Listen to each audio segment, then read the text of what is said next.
evening, Milton Keynes. This is MK40 News, the emergency news channel set up to help people make sense of what is going on with coronavirus in Milton Keynes, bringing all the best news nationally and locally into focus.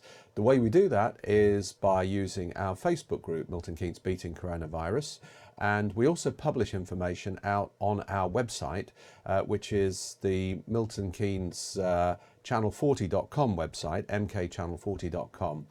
And we tried a new format for the news where we actually had a reviewer, and we will be using that more and more. But unfortunately, we had no takers today. Melanie Muir, who's done a splendid job, isn't available today. So unfortunately, you've got just me.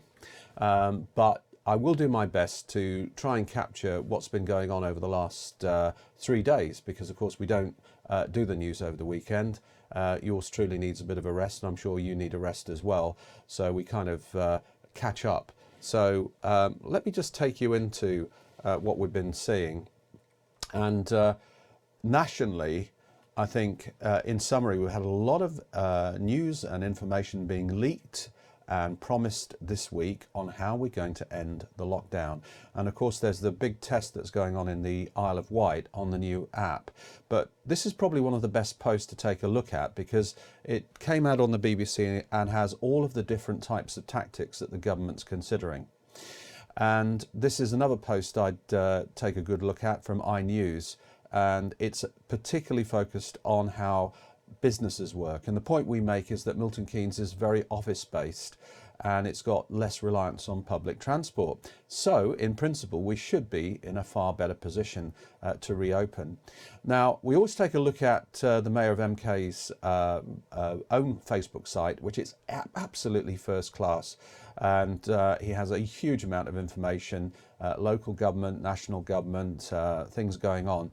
And he had reported that we'd reached 469 cases of coronavirus and a figure of 95 deaths.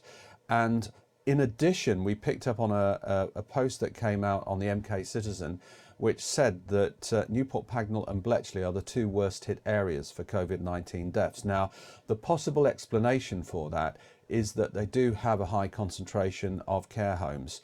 So that was a little bit more insight into what's been going on, because really we've been blind up until now.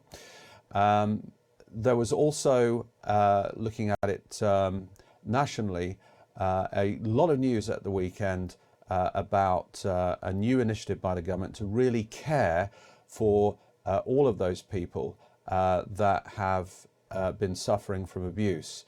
The announcement of a £76 million programme, and there is no reason why, with all the information, including the information on mkchannel40.com, why people cannot escape now. And that is going to be a long-term programme, not just a short-term one for the pandemic. On the care side, we also had a great chat with Jono Poon. Jono is a brilliant consultant, leader associated with a lot of the MK charities, and you'll see some of his work recently today, which has been published.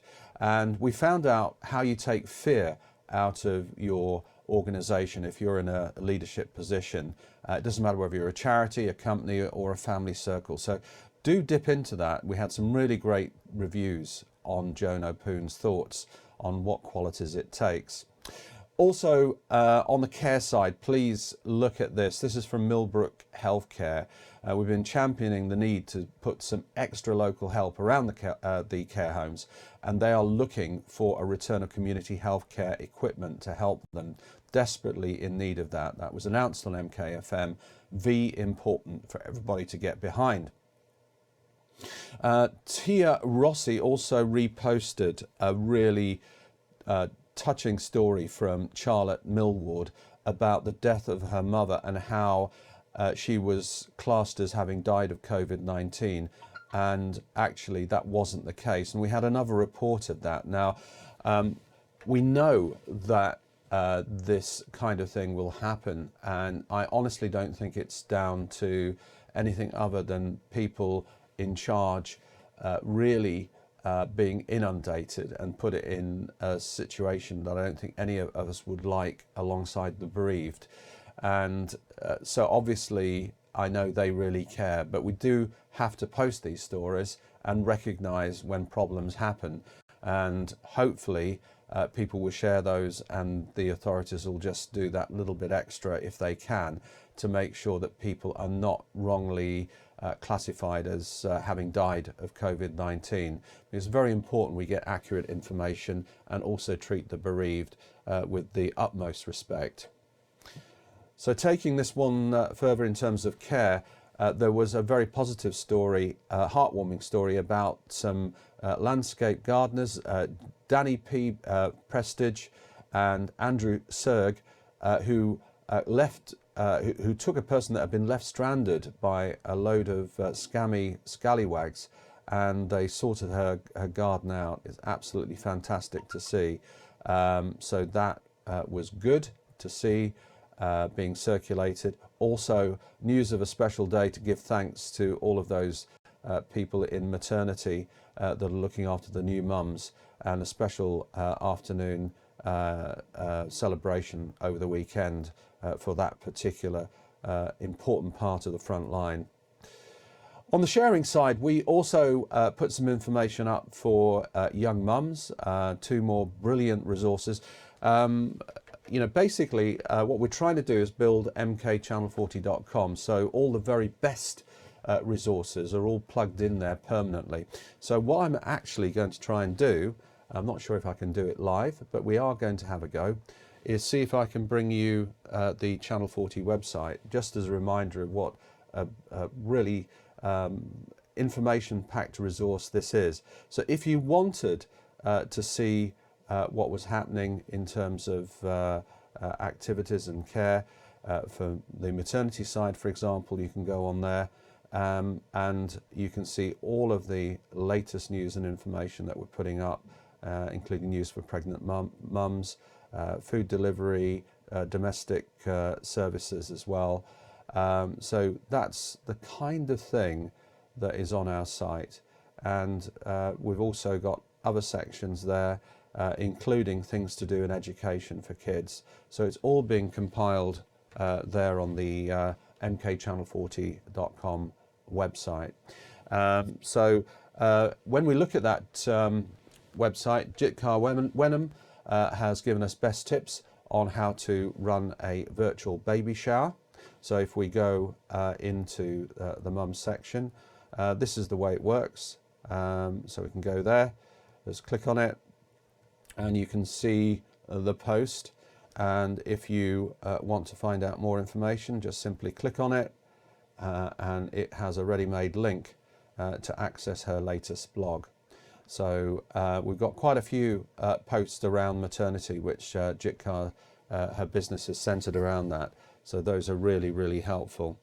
So let me just go back to what else we had there. Also, there was a Department of Education Health guide to feed hungry minds from 0 to 5 years, a brand new resource that's developing and brilliant for young mums. On the sharing side, we also had Jono Poon, who we'd got that interview with, and he revealed one of the projects he's involved in, which is with Milton Keynes Play Association, which is actually based not too far away from our studios. And they've now been revamped with Jono's help so that they can actually serve general members of the public, mums, small businesses, whilst under lockdown, and get them their scrap boxes delivered online. So we've got the links there on the MKchannel40.com site. McIntyre Meetup, brilliant meetup which I attended, is on again tomorrow morning. You can donate using their Virgin donation website, and then you get an invite from Lorraine Devereaux, and you can join a fabulous charity meetup for small businesses, and I'll be there too. Hope for dumping rubbish, a lot of news and information about the green bins starting again, and most importantly looking at the dumps, ideas coming in from various people in our group like Neil Williams, and they're actually looking like they may well pick up on some of those ideas and have an online pre-booking form for visits to the tips. What else have we shared? We looked at musicians, and we had a great interview with Daniel Anderson, who set up a brilliant group for musicians, and they've actually got about 1,000 members now, and it's beaming out the very best music from all genres. Well worth taking a look at. Fantastic initiative by Daniel. On protection, social distancing, concerns about the Asda store. We had this featured again, but it's very, very difficult once the public get in for the stores often to control. But there is an app that we've launched as well, or it's not our own app, but we've publicised it on our group, which will tell you whether there's a problem with the particular supermarket and the way the public are working or I should say shopping in those stores. So also there's been a lot of positive science coming out about how to tackle obesity and prevent your health risk. I would suggest you look at this particular doctor. He's a UK doctor, and he's under, I'll come back on screen. That guy is part of a global movement. So you'll find literally now, I think it's into thousands of doctors who are saying that there is a very close link, that they've got good and strong evidence. And they're being shouted down because a lot of their science is on a thing called metabolic syndrome. And certain factions who've part of the NHS, who are heavily sponsored by food companies, are trying to blacken the name of these great scientists and doctors. But there is a clear link. And also I've been lucky enough, I'm on another group where I've actually gone through a plan to get myself from a terrible state. And one day I'll publish a photo of what I looked like, but I was extremely obese, and in the space of 10 weeks I've actually moved all my health indicators down from hypertension to zero. It's using exactly the same science that this doctor has put out. And I would really suggest that you just take a look at that one video just to understand how the two epidemics of obesity and COVID-19 seem to be working hand in hand. And so that is my tip for the day on protection. So also remdesivir has been approved for COVID-19 treatment. It doesn't stop deaths, but it does shorten recovery time, which then frees up beds. It shortens recovery time by a third to a half. So that is a huge breakdown. The fact that they've discovered an already authorized drug is a potential way of helping coronavirus victims recover. And also Rania Brand, who's posted a really interesting article, which is about the fears that coronavirus could strike you again after you've had it. And they've now uncovered, this is the World Health Organization, they've had a really strong scientific program to understand why they were seeing double tests results coming from people who recovered, because they should have antibodies protecting them, and it's all to do with dead lung cells. Read that article in full, and it is reassuring, because this coronavirus is therefore behaving like a lot of other nasty viruses, but it is not, it doesn't have an evil way of attacking you without your defenses protecting you. Also, this was very good. 73 patients have been successfully treated and made a full recovery using stem cell technology. I'll say that again, stem cell technology. And that apparently sprayed into their lungs. It's been developed over in the Arab Emirates, and that's again showing the pace of development going on to try and get this virus under control. This is another story. I'm not putting it out there other than it was put in the press. We don't know the motives, whether it was political that it got published, but the MK Council CEO claiming he didn't know about the test centre. You know, my take on this, as I've said in my comments, is that I'm just very thankful that we've actually got a fully operational test centre and we've got all these great programs underway. And you can argue till the cows come home whether or not it was late, but the very fact that Milton Keynes has its own, I think the big concern should be why we're not getting full use of it. And we had a report that it was being underused on one particular day, and I've heard other anecdotal reports that we're not getting full use. And that doesn't help Matt Hancock, who's been taking a hammering for not getting as many people through after the fantastic results that he announced on Friday. So we've all got a role to play in this, and the test centre is a good thing. So anyway, looking at other things, we've been very, very insistent on not overlooking child abuse, and there is a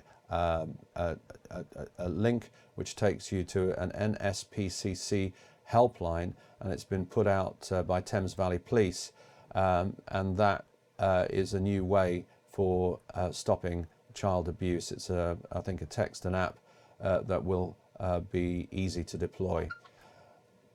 And also just looking at symptoms, skin conditions that have been in the news last week. And here's some very good guides that we've put in. So if you've not been diagnosed, but you see any of those symptoms cropping up, so if you've not got tests that say you have COVID, then this is an indication that is worth then getting further advice and trying to get medical attention or tests if needed. But these are sort of strange things that are happening to COVID patients. So that's the news for today. Thanks for watching. If you want to appear on the news program, we've got this alternative format where you actually just do a review, and you can do that without coming on camera, so it can just be like a sort of radio voice. Or you can also bring any appeals, any campaigns, any useful information you want. Again, I can link to you using simple tools like Facebook and Zoom, and then we can record your message and get what is happening in Milton Keynes out there. And so I think the week is starting with a lot of promise. I just wish you a very pleasant evening. The sun is shining, and I think it's going to pick up this week.